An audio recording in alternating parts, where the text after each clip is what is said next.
Boa noite a todos. Todos cheios do Espírito. Amém? Eu me chamo Arlete, para quem não me conhece ainda, sou casada com o André Luiz, que a gente apelida em casa como MacGyver, porque ele tem um costume de resolver alguns problemas caseiros, domésticos, e inventa também alguns problemas, resolve, né, alguns problemas fora de casa, de conserto, e falou para ele, toma cuidado com o que ele faz. Toma cuidado com o que vai pedir para ele. Tenho 3 filhos, já são jovens, tenho uma de 15 anos, um de 18 e uma de 23 anos. Somos casados há 24 anos, no próximo ano faremos bodas de prata com a graça de Deus. Amém. Se quiserem, estão à vontade para fazer. Moramos aqui em Pirassununga há mais ou menos uns 10 anos. Ele sempre me corrige, está certo agora, né? 10 anos, né? Tá, roubei 3 anos. Ele é militar, né? Eu sou professora, trabalho como coordenadora numa escola em Leme, já há 7 anos. E com a graça de Deus, eu posso colocar a palavra dele através do Espírito Santo para algumas pessoas com quem eu trabalho e quem eu atendo na minha sala, porque a gente que trabalha com crianças, com adolescentes, temos muito contato com os pais, e isso faz com que nós possamos renovar sempre o nosso jeito de educar os filhos na fé. E quando a gente está no caminho da santidade, que é isso que nós estamos procurando, nós podemos levar para estes um pouquinho do que Deus coloca para nós. E hoje, falando em um pouquinho também de família, um pouquinho também de paz, nós vamos ver em Crônicas 29, porque a nossa palavra hoje é conquiste com Deus o território do seu lar. Então nós vamos falar um pouquinho de lar, das coisas que nós trazemos para dentro da nossa casa, daquilo que nós tiramos da rua e levamos para dentro do nosso lar. Aquilo também que muitas vezes nós trazemos do que nós tínhamos com os nossos pais e levamos para o nosso lar quando nós casamos. Nós vamos ver isso em 2 Crônicas 29. Só um recadinho. Ontem o Zanata falou que ele estava muito nervoso, né? Porque ele tinha que pregar depois do Benê. Eu estou o triplo, né? Vamos falar, porque eu estou pregando depois do Benê e depois do coordenador do grupo. Quer dizer, sair perdendo, né? Mas, como é o Espírito Santo, seja o que ele quiser.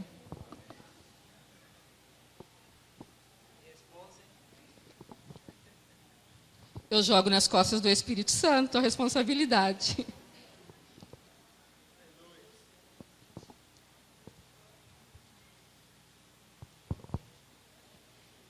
Reinado de Ezequias. 2 Crônicas 29. Amém? Todos encontraram? Podemos começar? Querem que aguarde um pouquinho? Amém. 29, né? Ezequias tinha 25 anos quando começou a reinar. E reinou em Jerusalém 29 anos. Sua mãe chamava-se Abia, filha de Zacarias. Fez bem aos olhos do pai, assim como tinha feito Davi, seu pai. Ezequias, aqui na palavra, ele governou Jerusalém depois do seu pai. Mas o seu pai governou Jerusalém de uma forma não muito ao agrado do Senhor. Nós vamos ver aqui, se a gente subir um pouquinho, nós vamos ver como que foi deixado Jerusalém antes de Ezequias ter pego o governo. A família de Ezequias, tanto a mãe quanto o pai, que governava Jerusalém por 16 anos, eles governaram todo aquele território afastados de Deus. Eles destruíram os templos, construíram templos, eles cultuavam outros deuses que não eram o nosso Deus. Eles se afastaram dos olhos de Deus. E eles eram perversos.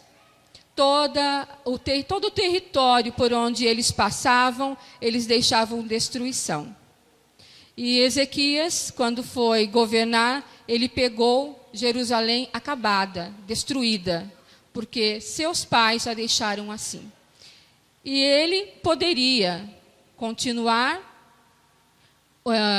tomando conta, reinando em Jerusalém da mesma forma que teu pai, mesmo porque ele foi criado por eles, passou a juventude, a infância, ele foi orientado pelos teus pais. Então ele viu os teus pais agirem daquela forma. E a gente fala, né, que o filho é o espelho do pai.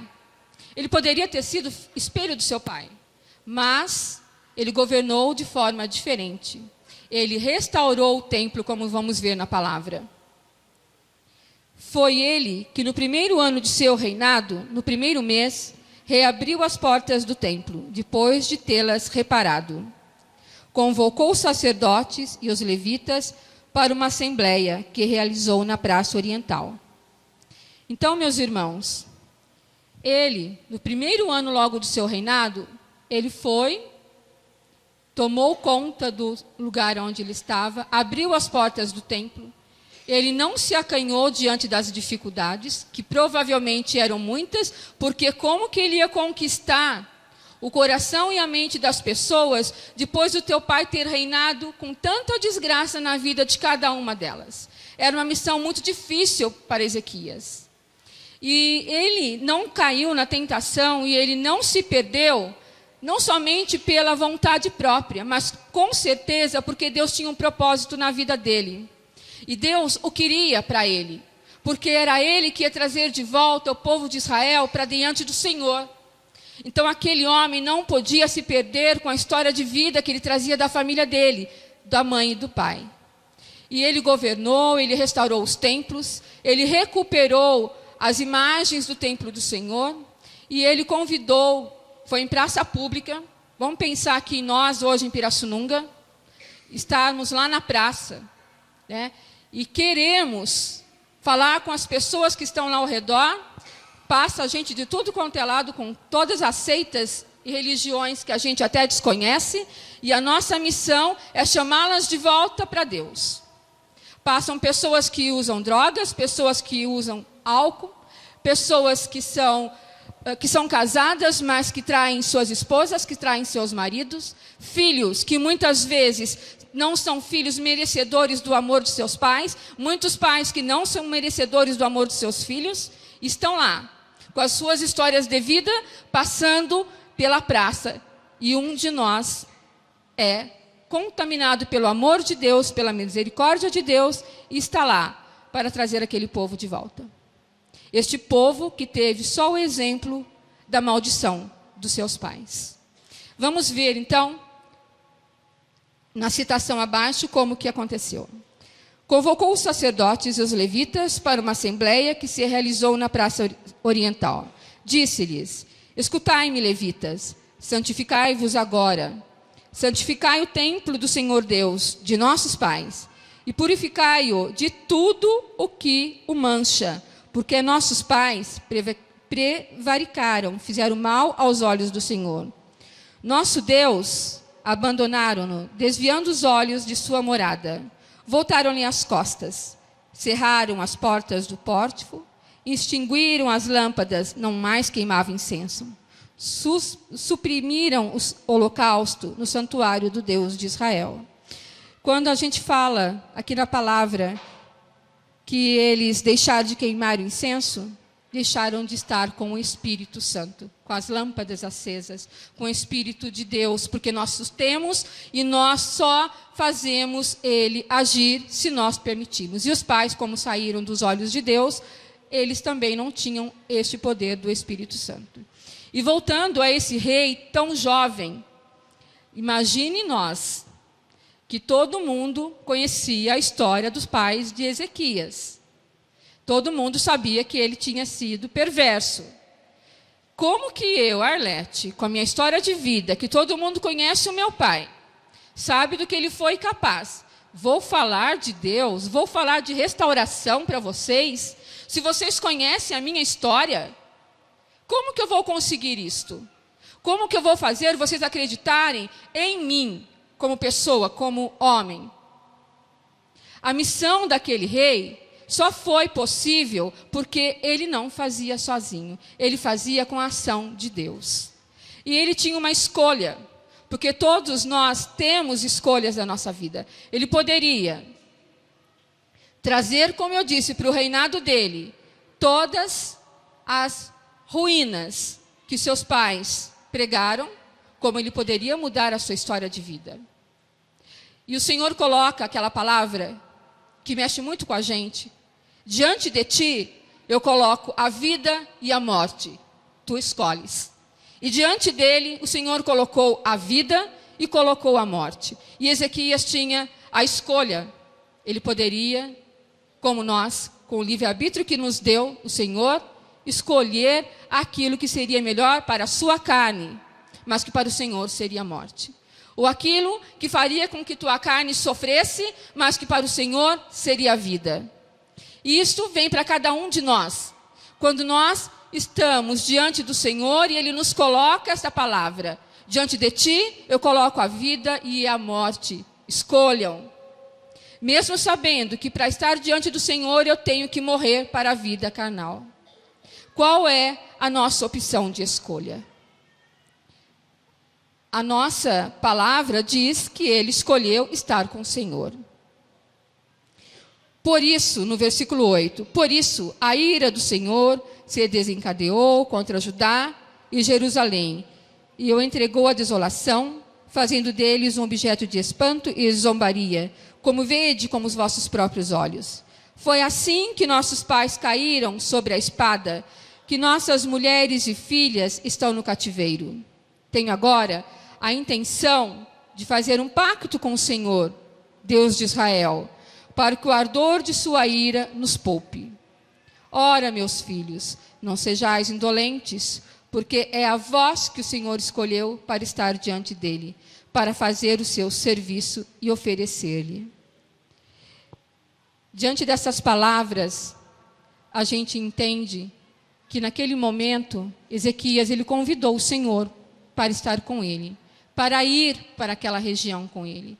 Como nós convidamos o Senhor, se nós o escolhermos, para estar dentro do nosso lar.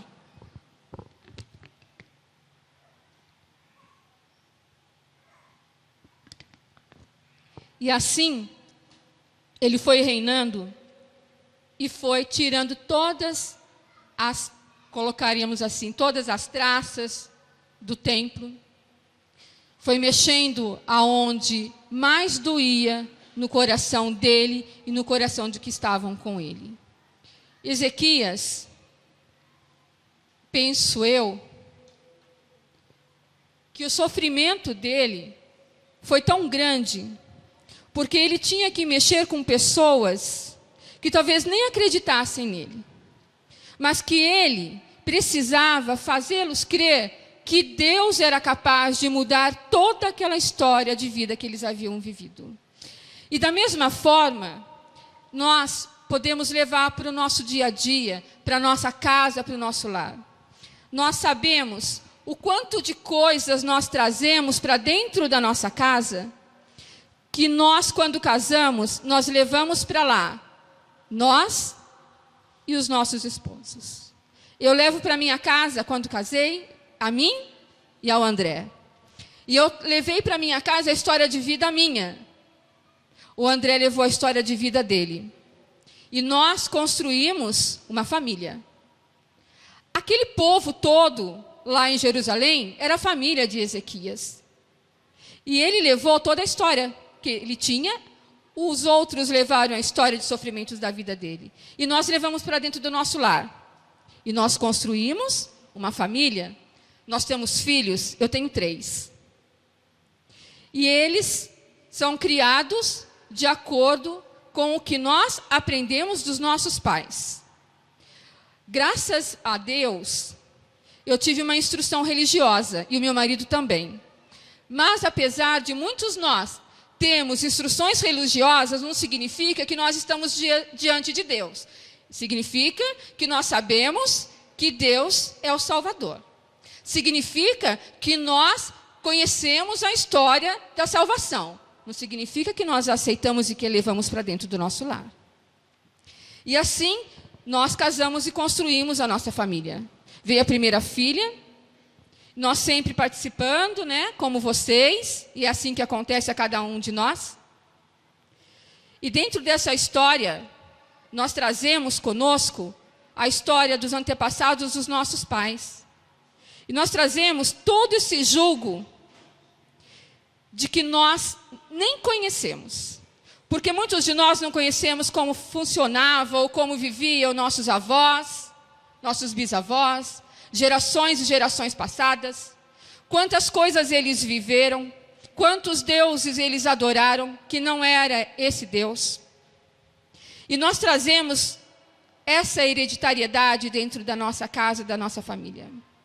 É interessante a gente pensar nisso, porque quando eu e o André casamos, nós não fizemos aquele exame pré-nupcial, não. Mas todos os outros que casam e casaram depois de nós, os mais jovens, fazem aquele exame pré-nupcial, não fazem? Hein, gente? Faz ou não faz? Quem aqui fez exame pré-nupcial para casar? Meu pai. Você fez, Wilson? É jovem, fez. A Sabrina não fez, Sabrina? Fez. Então, o que eu quero dizer com isso? Quando a gente faz exame pré-nupcial para casar, para saber se o nosso sangue combina com o sangue do esposo, se nós não trazemos nenhuma doença hereditária, se nós tivermos filho, que o filho não venha com essa doença. Mas, gente, aí eu penso assim, e se tiver doença hereditária, eu não vou querer meu filho por causa disso? Mas se faz o exame pré-nupcial. Só que nenhum de nós não fazemos exame para saber como está a nossa alma e o nosso espírito antes de casarmos. Nós não vamos diante do Senhor e colocamos tudo que vivemos e falamos, Senhor, isso antes de casar, antes de formar família. E colocamos assim, Senhor, tira de mim toda a maldição, todo trauma, tudo que eu trago comigo, da minha família, dos meus antepassados. Alguém fez isso antes de casar? Eu também não, sinto muito, trouxe tudo para minha casa. Tudo que era de ruim, nós levamos para dentro do nosso lar.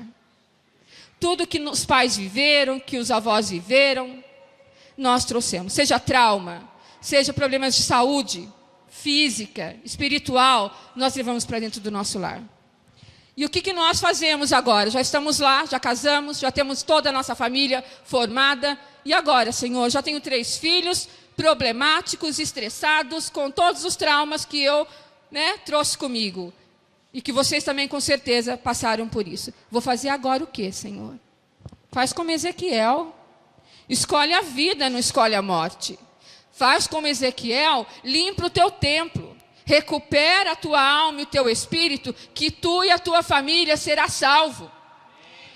Faça como Ezequiel e diante do Senhor, em praça pública, declare o amor que tu tens por ele diante dos seus filhos e mesmo diante dos seus irmãos, dos seus pais, se ainda estiverem vivos.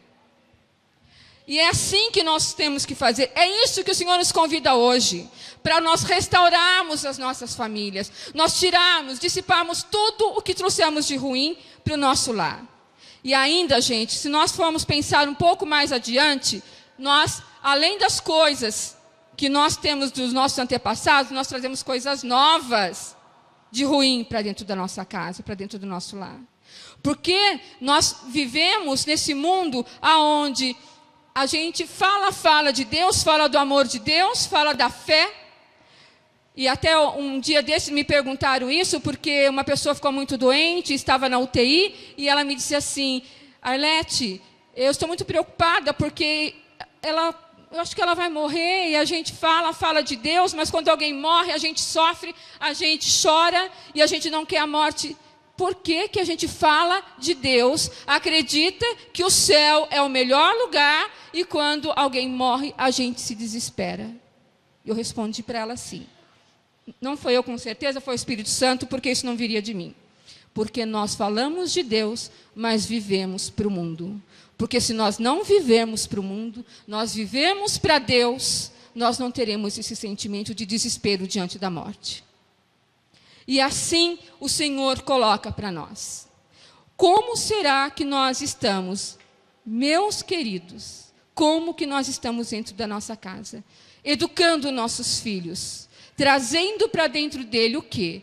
O céu ou somente as coisas do mundo? Nós estamos aqui e a carta de Paulo coloca assim: Senhor, eu não quero que os tires do mundo, mas eu quero que eles vivam no mundo com os olhos para ti. Em outras palavras, mas é isso que Paulo fala para os teus quando ele está já para ir junto de Deus. E ele que amava tanto os seus, e ele fala: Senhor, eles te conheceram por mim. Então não permita, Senhor, que eles se percam quando eu for. E a gente fala isso hoje: Senhor, os meus filhos, que graça, gente, nós podemos falar isso para Deus. Os meus filhos te conheceram por causa de mim.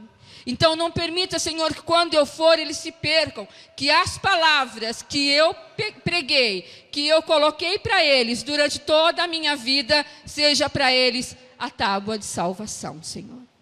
E é isso que o Senhor nos pede hoje, para nós retomarmos lá na nossa casa, seja vocês que tenham filhos ou não tenham, que são filhos, como que está essa situação dentro do lar? O que temos trazido dentro do nosso lar?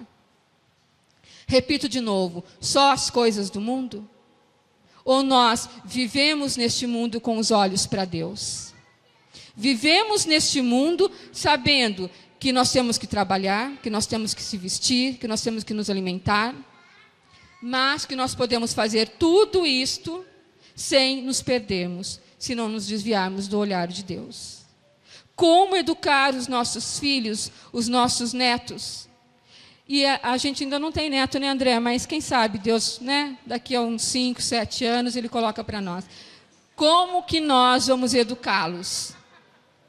Deixa eu colocar bem distante, né? Que a gente pede na unção, o Senhor faz, então vamos deixar para lá. Por enquanto, fico curtindo o filho dos outros, aí bebezinho dos outros. A gente pergunta como educá-los. A arma está na palavra. Somente na palavra.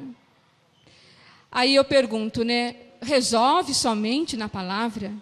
Porque hoje não se pode mais encostar a mão no filho para chamar atenção. Não, dizem que não, né? Que não pode bater, né? Que a lei da palmada, isso não pode. E eu vivo muito isso onde eu trabalho, porque quando eu vou falar com os pais a respeito da educação dos filhos, eles falam: mas eu não posso fazer nada. A gente está proibido de tudo. Eu não estou proibida de falar a palavra para o Senhor. E mesmo que me proibissem, eu não deixaria de falar a palavra do Senhor para meus filhos. E nenhum de nós. Porque vai chegar um dia e que vão nos proibir de abrir a palavra. Nós, mesmo que teremos que morrer por ela aberta, nós não podemos negar isso aos nossos filhos. Isto são palavras do Senhor. Porque conheceis as palavras e a palavra vos libertará. Porque ela é a verdade e nós temos que educar os nossos filhos pela verdade. É fácil? De jeito nenhum. De forma alguma. Porque eu passo por essa dificuldade. E como passo? Muitas vezes eu falo: Senhor, deixo ou não deixo? Senhor, agora pode ou não pode? Me ilumina, porque eu não sei que resposta dar quando me pedem algumas coisas. Mas a palavra vai ter a resposta com certeza. E voltando com vocês a este assunto, que tipo de juventude nós estamos preparando para Deus? Porque a gente pensa que hoje tenho aqui alguns jovens, né? Cadê os jovens daqui? Hoje eu não tenho jovem? Tenho jovens. Ah, então, tenho jovens de espírito. Que jovens nós estamos preparando para Deus? Que filhos nós estamos preparando para Deus? Mas como eu disse, não é fácil, né? É difícil e é muito difícil. Tem até um filósofo, um educador, chama Cortella, que ele diz assim, perguntaram para ele assim, ele é católico, trabalha na faculdade católica de Campinas, e perguntaram para ele: como você consegue educar os seus filhos na religião diante de um mundo tão cheio de podridão? Aí ele respondeu assim, eu achei muito sábia a resposta dele. Quando uma pessoa tem diabetes e ela toma medicamento, ela sabe que ela não pode chupar bala, ela sabe que ela não pode comer doce. Se ela comer, ela vai pagar por isso, um preço caro, pode levar até a morte. Para os meus filhos, eu passo a verdade, que é a palavra do Senhor. Ele sabe que se ele sair da verdade, ele vai encontrar o quê? a morte. Então, nós nunca podemos nos afastar da palavra do Senhor. E isto é uma marca, gente, e a gente não pode desfazer desta marca. Quando a gente fala de conquistar o território do lar com o Senhor, nós não podemos deixar jamais de convidar Nossa Senhora para estar conosco. Porque quem é mãe aqui sabe, né, que tantas vezes a gente chama por ela, né? Ô, minha Nossa Senhora, o que eu faço agora? Nossa, são meia-noite, são 1h da manhã, meu filho não chegou ainda. Minha Nossa Senhora, o que eu faço agora? E não chega. Essa semana eu passei por essa experiência. Chegou uma mãe para conversar comigo, que a filha não tinha ido para a escola. Ela foi verificar se não tinha, realmente não tinha ido. Mas a filha tinha sumido da casa dela no dia anterior. E ela só foi procurar por essa filha às 3h da tarde do outro dia. Eu disse para ela, minha senhora, eu não esperaria 2 horas depois do horário dela chegar da escola. Eu já teria ido atrás dessa filha. Agora, um dia inteiro após, aonde está? Eu não dormia, gente. Eu não sei se vocês conseguiriam dormir sabendo que uma filha de 13 anos sumiu de casa um dia anterior e ainda não chegou. Quem dorme com esse barulho? Eu não consigo dormir. E é assim que acontece, não é distância de nós, não. É muito próximo de nós que isso acontece. Porque o mundo mostra para os nossos filhos o que é bom é o que agrada a carne. E a gente mostra para os nossos filhos que o que é bom é o que agrada a Deus. E na idade deles é mais fácil agradar a carne do que agradar a Deus. E como diz um pastor, o hormônio não se converte. Não é verdade isso? A gente pode se converter, mas o hormônio não se converte. Só que a palavra que a gente coloca para os nossos filhos desde pequeno, essa palavra volta a ecoar no ouvido deles. A gente acredita nisso, tem essa fé. Ele pode se afastar, como o Zanata pregou ontem, que mesmo ele tendo aprendido com os pais dele, ele se afastou do Senhor. Mas, pela oração, com certeza pela oração e pela intercessão da mãe, ele voltou para o Senhor. Nós temos histórias de vida assim na nossa casa. Nós temos histórias de vida com os nossos irmãos. E assim nós podemos fazer para salvar a nossa família. Salvar a nossa família das maldições. Salvar as nossas famílias das ruínas que o diabo coloca e a gente pensa que é coisa boa. E aí a gente é enganado e depois que descobre o que é da gente. O que sobra de nós. Há algum tempo atrás, há mais ou menos uns 8 anos, se eu não me engano, nós estávamos de férias, eu e o André e as crianças, e nós íamos para visitar a nossa família. E estávamos arrumando as malas, né, no dia anterior, na noite anterior, dormimos, e durante o sonho, eu ainda não era totalmente voltada para o Senhor.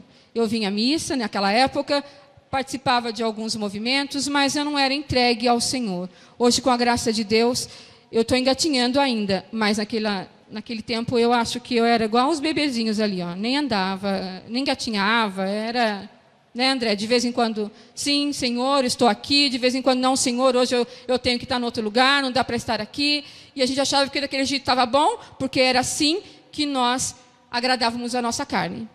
E na hora de dormir, o Senhor colocou em sonho para mim, era um lugar, era uma igreja pequena, num local que eu desconhecia, e essa igreja estava repleta de gente da minha família. Tinha muita gente dentro dessa igreja, mas faltava uma pessoa naquela igreja, que era minha irmã. Eu não via minha irmã em lugar nenhum. Olhava, no sonho não encontrava minha irmã. E ela era casada, tinha 2 filhos adolescentes, era separada do marido porque ele havia traído. E eu não encontrava. O marido dela eu encontrava na igreja, mas ela não.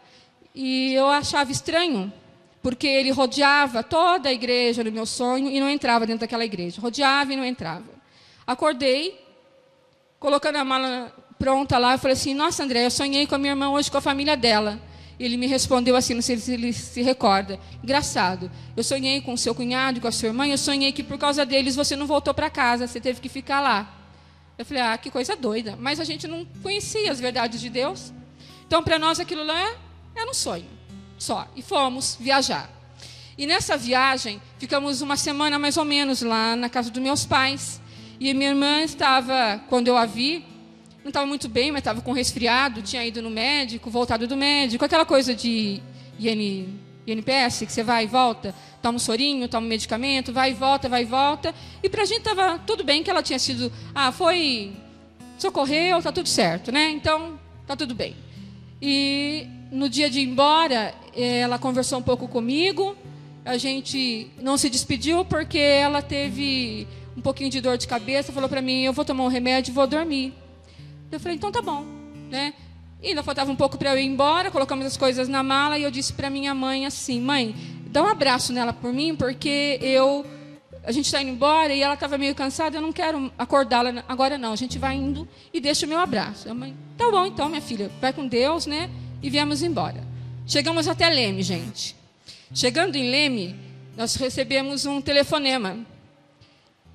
Se eu começar a me emocionar, vocês vão entender. E quando eu recebi esse telefonema em Leme, a minha irmã tinha falecido. Eu tinha visto o sonho da morte da minha irmã.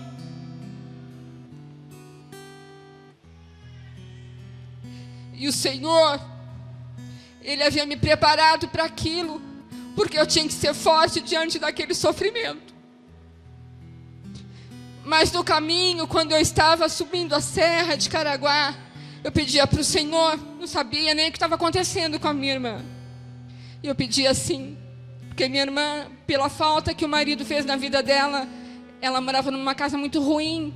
E eu pedia, Senhor, dai uma casa para minha irmã, uma moradia decente. Dai, Senhor, a ela uma moradia que ninguém tire de lá mais. Dai para ela, Senhor Jesus, um lugar onde ela possa ser feliz. E eu não sabia o que eu estava pedindo para o Senhor. Mas um tempo depois de viagem, o Senhor a levou. E realmente Ele deu uma moradia que ela encontra até hoje diante dEle. Que não há lugar melhor hoje, eu sei. Mas como eu não estava diante do Senhor naquele momento, a dor foi muito grande. Porque como eu disse, a gente falava de Deus, mas estava com os pés no chão. E a casa que eu pedia para Deus não era a casa do céu. Era a casa que o dinheiro comprava. Não era a casa do céu. E foi esta casa que o Senhor deu para minha irmã. E tudo aconteceu, gente, igual o meu sonho. O meu cunhado não entrava dentro daquela igreja por nada. E todas as pessoas que eu vi no meu sonho, eu vi naquela igreja. Todas as pessoas. No final, antes um pouco da minha irmã ser sepultada, o meu cunhado entrou com umas flores. E o meu coração bateu forte com a palavra traição, traição, traição. E eu não conseguia entender o porquê de tanta palavra forte dentro de mim. E aí, hoje eu comentei com o Hudson, trocando umas palavras que são maldições que a minha família traz. Maldições que não foram tiradas, porque nós não tínhamos ainda esse contato espiritual com Deus. Porque na minha família, o meu pai, na época que minha irmã faleceu, tinha traído a minha mãe. Não tem uma história na vida da minha família onde os maridos não traíam suas esposas, salvo com a graça de Deus. E é isto que o Senhor coloca para nós hoje. Como Ezequiel foi restaurado primeiro para restaurar, como Ezequias foi restaurado primeiro para depois restaurar o povo dele, foi isso que Deus fez comigo. Primeiro Ele me restaurou para depois eu ter a força e condições de restaurar a minha família. E assim eu convido a cada um de vocês que trazem dentro de vocês, nas gerações que vocês viveram, traições, maldições, todo o jugo do pecado e tudo que os antepassados fizeram, que vocês trazem para dentro do lar de vocês, que hoje caia sobre terra pela mão do Senhor.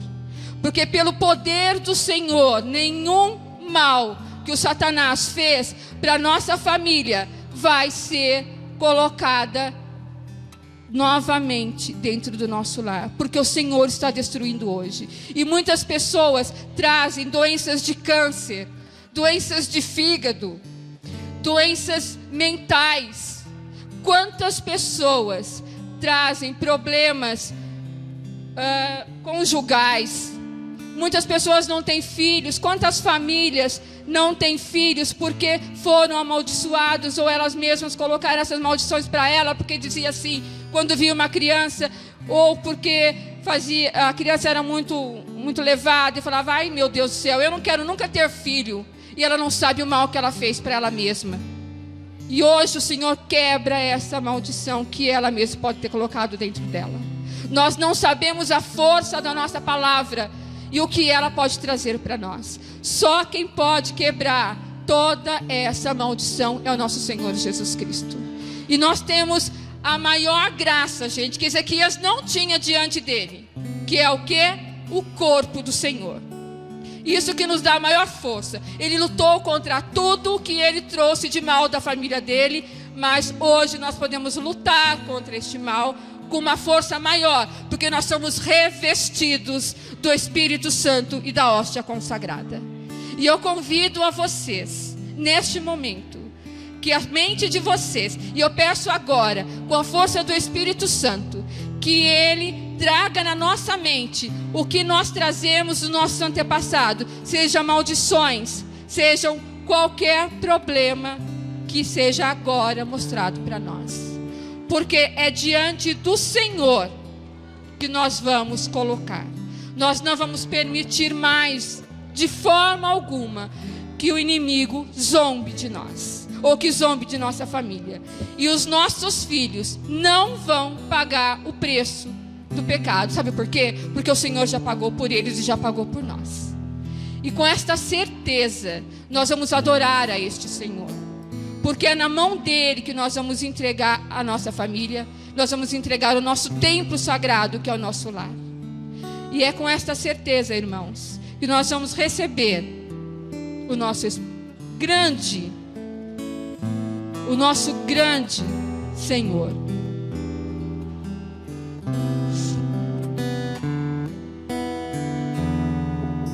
E adorando a esse Senhor, com a certeza de qualquer maldição, ou de qualquer doença, seja ela qual for, da carne ou do espírito, ela será agora colocada nos pés do Senhor. Você que sempre se julgou incapaz e que traz com você mesmo este pensamento de que você não consegue nada, que você nunca consegue atingir o objetivo de vida que você pretende para você. Você hoje está sendo consagrado a este Deus, e Ele não permitirá mais esse fracasso, porque não foi Ele que colocou na tua vida. E este fracasso não pertence a você, porque você é filho amado do Senhor. Aleluia, Senhor. Você que hoje traz dentro de você a infertilidade, o Senhor agora te fala: não foi eu que coloquei dentro de você, e coloco dentro de você, meu filho, o poder de gerar um filho, e mais do que isso, de gerar um filho no Espírito Santo. Porque é diferente, meus irmãos, você construir uma família permitindo que o Senhor esteja com você desde a formação dos seus filhos. Você que hoje traz problemas de saúde, seja do coração, palpitações do coração, o Senhor fala para você que você está sendo curado neste momento. Aleluia, Senhor. Vai curando, Senhor. Que a depressão que quer acabar com você também não é dele. Por isso ele tira de você. Vem curando, Senhor. Você sim é dele. curando. E amado por ele, ele não permitirá mais que você tenha esses sentimentos. Aleluia, Senhor. Porque quem sofre de depressão sabe o quanto é o sofrimento.